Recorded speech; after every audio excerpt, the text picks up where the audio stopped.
That wasn't the MXPX at Nokia, though, because the MXPX at Nokia was the time that I had the car crash with the band in the car on the way to the show, and we were late. That's a whole... You remember that story? I do remember that. Oh, my God. I was not in the car, though. No. Nobody was badly hurt. Small cuts and bruises. Oh, my God. Who did you hit? Who hit you? Yeah, it was a hit and run for sure. Oh, my God.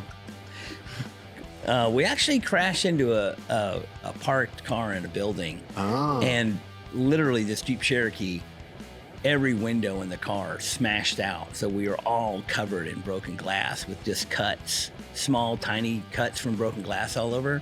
And when we pulled to the back of to the show, pulled up to the back of the stage and got out of the car, like Mike and Tom both had they were bleeding in 10 little tiny spots on their face, but it looked worse because it's just little blood running. And it's the manager, Tommy Rat's what the fuck is going on? Y'all are killing. And they ran straight on the stage with bloody, still little nicks and cuts.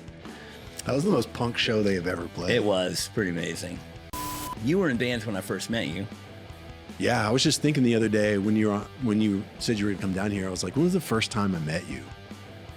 And you, I remember. It was before. Oh, you do? Yes. The very first time? Yes. Well, hot diggity. The very first time I remember meeting you, I was dating Jennifer, and you came to the door to ask for money or give her money. At some point, there was a regular occurrence where there was a money we had exchange. some problems with that bitch for sure.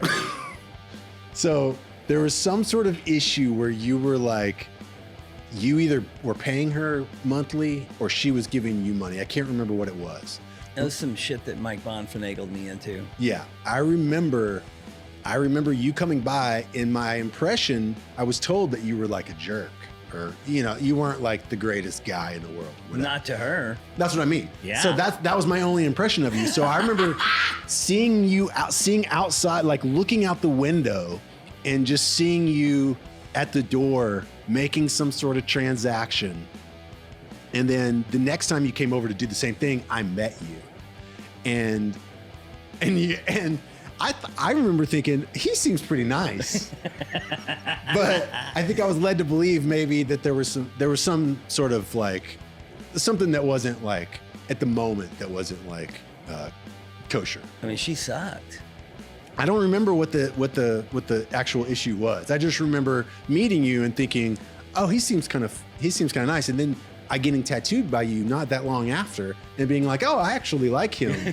But I remember that not being totally probably what she wanted. After y'all broke up. No, I was getting tattooed from you while we were still dating. I remember that because I remember that not being I think she was kind of anybody but this guy.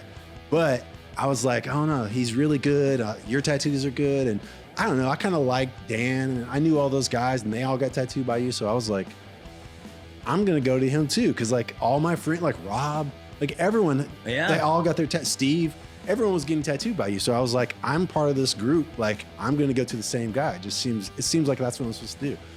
And yeah, that's when I remember meeting you. It was coming over to Jennifer's house. Yes. But now we're starting to move into an area where they're changing it. I was never a fan of Lucas, putting weird new stuff in the original Star Wars. Adding new scenes. CGI in OG Star Wars. I feel that's That was just a reason to release another DVD box set. Yeah, but they changed, they put, they changed the song and the thing, and it's it's a different thing. And there's all these CGI moments that didn't exist in the original. That kind of stuff, I was not a fan of that either. But well, like I said, he can do what he wants. They wanted to sell him another DVD box set. Update I guess. I mean, I don't even know if it was that as much as just he can't quit screwing with it. He can't quit oh,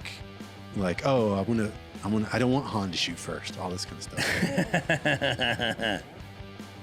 Oh man, I kind of like the Han that shot first. Of course, he was bad. He's a fucking rebel, dude. He's a smuggler. Yeah, I can't believe they changed that. He's a smuggler.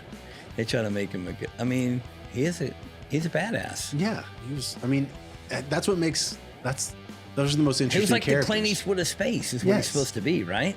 And it's like people that make mistakes and are bad are more interesting to watch. It's more interesting to watch people that are like extremely flawed than to watch like exalted heroes that never fuck up. You know, that's not fun to me. Yeah, the 13 documentary came out. It came out really. It's short and sweet, but it has a real genuine feel, and it has a real. The whole thing has a behind the scenes feel, you know, which is kind of what you want with a documentary. You want to feel like it's an insider look into what's happening, and you kind of just you feel like. For me, it's hard to look at it subjectively because it's every Friday 13th for the last 30 years for me. It's like, but it just has it. It has that perfect feel of just like, this is just this organic thing that we're just peeping in on. And, you know, it's like most people in the tattoo industry at all know, obviously, that there's a thing with Friday 13th, and they know that there's it is a deal. And most people kind of know that my side of the history of it, but a lot of people don't. Yeah. A lot of people, you know, every Friday 13th, somebody asked me, is like, hey man, are you the one that started this shit? And I was like, kind of. I mean, that's the story. There's a documentary. You can watch it. Coming out June 13th. I mean, it's kind of like a good primer for people that don't know anything about it. It kind of like catches you up, but it's also like there's so many people. I was trying to explain this the other day to somebody that was asking me about it. Like there's so many people with the 13 now, like all over the world that like, they were like, oh, is anyone really going to understand this? I was like, trying to explain, like, I was like, I don't think I can express like the amount of people that can be like, oh, I have one of those. Like the number of people that can say, oh, I did that one time is in the hundreds of thousands. Oh, it's insanity. If not the millions. It's insanity. Easily.